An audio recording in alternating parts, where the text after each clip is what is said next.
விஜய் உங்க விஜய் உயிரன வரனா விஜய் உங்க விஜய் எளியவன் கொரலா விஜய் உங்க விஜய் தனியாள் இல்ல கடலா விஜய் என் நெஞ்சில் குடியிருக்கும் புதுச்சேரி மக்கள் உங்கள் அனைவருக்கும் என்னுடைய வணக்கம். இந்த ஒன்றிய அரசுக்கு தான்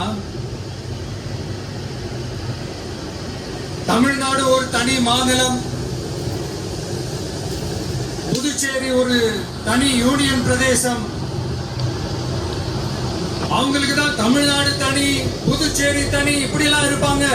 ஆனா நமக்கெல்லாம் அப்படி கிடையாதுங்க.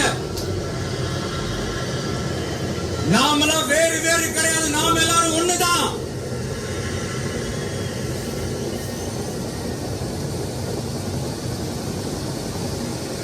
தமிழ்நாடும் புதுச்சேரியும் தனித்தனியாக இருந்தாலும் நாம் எல்லாரும் ஒண்ணுதான், நாம் எல்லாரும் சொந்தம் தான்.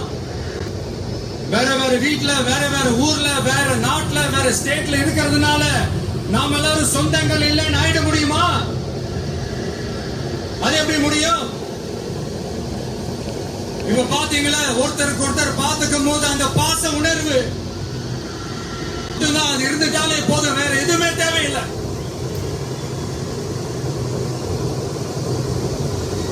அதனால தமிழ்நாடு, புதுச்சேரி, கேரளா, கர்நாடகா, ஆந்திரா மட்டும் இல்ல, உலகத்துல எந்த மூலையில நம்ம வகையரா இருந்தாலும் அவங்க எல்லாருமே நம்மளோட உயிர் தான், அவங்க எல்லாருமே நம்மளோட உறவு தான்.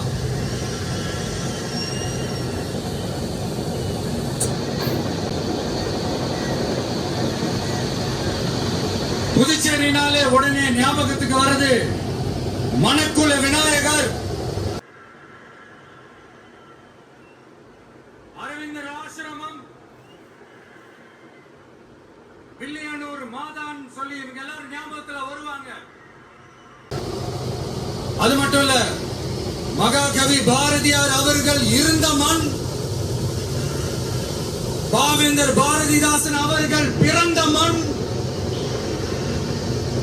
அது மாதிரி இன்னும் சிறப்புகளை அடுக்கிக்கிட்டே போலாம். ஆனா அரசியல் வந்துட்டா ஒரு முக்கியமான விஷயத்தை பத்தி நம்ம சொல்லியே ஆகணும். 1977ல புரட்சி தலைவர் எம்ஜிஆர் அவர்கள் தமிழ்நாட்டில் ஆட்சி அமைச்சாங்க. ஆனா அதுக்கு முன்னாடியே 1974லயே இங்க புதுச்சேரியில அவங்களோட ஆட்சி அமைஞ்சது. அதனாலதான் அப்பவே சொன்னாங்க, நமக்காக வந்தவர் எம்ஜிஆர், அவரை தமிழ்நாட்டில் மிஸ் பண்ணிடாதீங்கன்னு நமக்கு அலர்ட் பண்ணதே புதுச்சேரி தான். அப்படிப்பட்ட புதுச்சேரியை நம்மளால மறக்க முடியுமா? அது மட்டும் இல்ல, இங்க இருக்கிற மக்கள் தமிழ்நாடு மாதிரியே புதுச்சேரி மக்களும் என்ன கிட்டத்தட்ட ஒரு 30 வருஷமா என்ன தாங்கி பிடிச்சுக்கிட்டு இருக்கிறீங்க.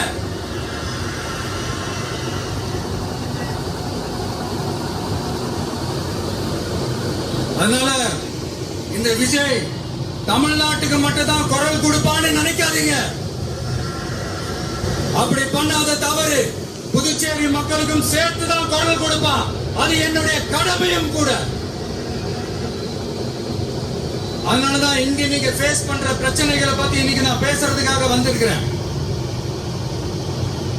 அது மட்டும் இல்ல, இந்த புதுச்சேரி கவர்மெண்ட்டை பத்தி நாம சொல்லியே ஆகணும். இது டெஃபினட்டா தமிழ்நாட்டில் இருக்கிற மாதிரி நம்ம திமுக கவர்மெண்ட் மாதிரி கிடையவே கிடையாது. ஏன்னா வேற ஒரு அரசியல் கட்சி நிகழ்ச்சியாகவே இருந்தாலும் அந்த நிகழ்ச்சிக்கு தன்னெழுச்சியா வர நம்ம மக்களுக்கு பாதுகாப்பு கொடுத்து பாரபட்சமே காட்டாம இந்த கவர்மெண்ட் நடந்துகிட்டு இருக்கிறாங்க. அப்படிப்பட்ட இந்த புதுச்சேரி கவர்மெண்ட்டுக்கும் நம்ம புதுச்சேரி சிஎம் சார் அவர்களுக்கும் இந்த நேரத்தில் என்னுடைய மனப்பூர்வமான நன்றிகளை தெரிவிச்சுக்கிறேன். இத பார்த்தாவது தமிழ்நாட்டில் இருக்கிற அந்த திமுக கவர்மெண்ட் கத்துக்கிட்டா நல்லா இருக்கும்.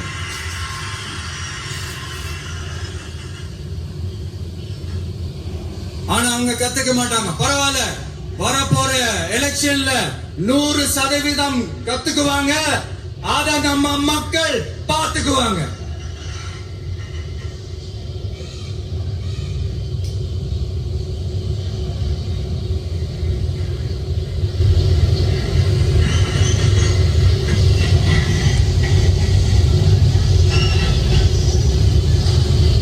புதுச்சேரியில் இருக்கிற கவர்மெண்டோட கூட்டணி ஆட்சியில இருந்தாலும் புதுச்சேரிய ஒன்றிய அரசு எதிலையுமே கண்டுக்கலன்றது புதுச்சேரி மக்களான உங்களுக்கு நல்லாவே தெரியும்.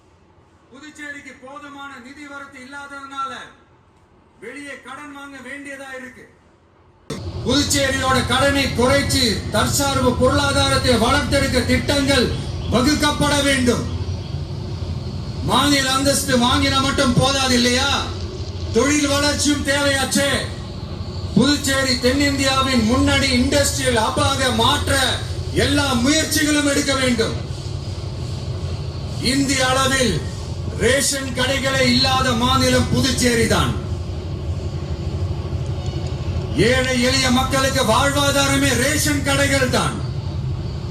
மற்ற மாநிலங்கள்ல இருக்கிற மாதிரி இங்கேயும் அரிசி, சர்க்கரை, பருப்பு, கோதுமை, எண்ணெய்னு அனைத்து பொருட்களும் வழங்கும் முறை சீராக்கப்பட வேண்டும்.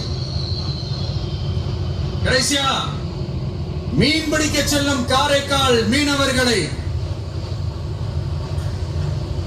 அடிக்கடி கைது செய்யும் இலங்கை கடற்படை அவர்களின் படகுகளையும் பறிமுதல் செய்து விடுகிறது. அதனால் நீண்ட போராட்டங்களுக்கு பிறகு அவர்கள் விடுவிக்கப்பட்டாலும் படகுகள் கிடைக்காததால் படு மோசமான நிலைக்கு தள்ளப்படுகின்றனர். இந்த நிலை மாற வேண்டும். நான் மறுபடியும் சொல்றேன், இந்த விஜய் புதுச்சேரி மக்களுக்காகவும் எப்பவும் துணை நிற்பான்.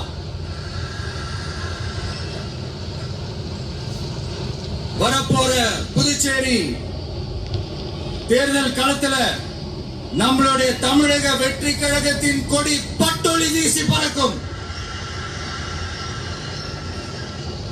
கான்பிடென்டா இருங்க, நல்லதே நடக்கும். வெற்றி நிச்சயம். மீண்டும் சந்திக்கும் வரை நன்றி, வணக்கம்.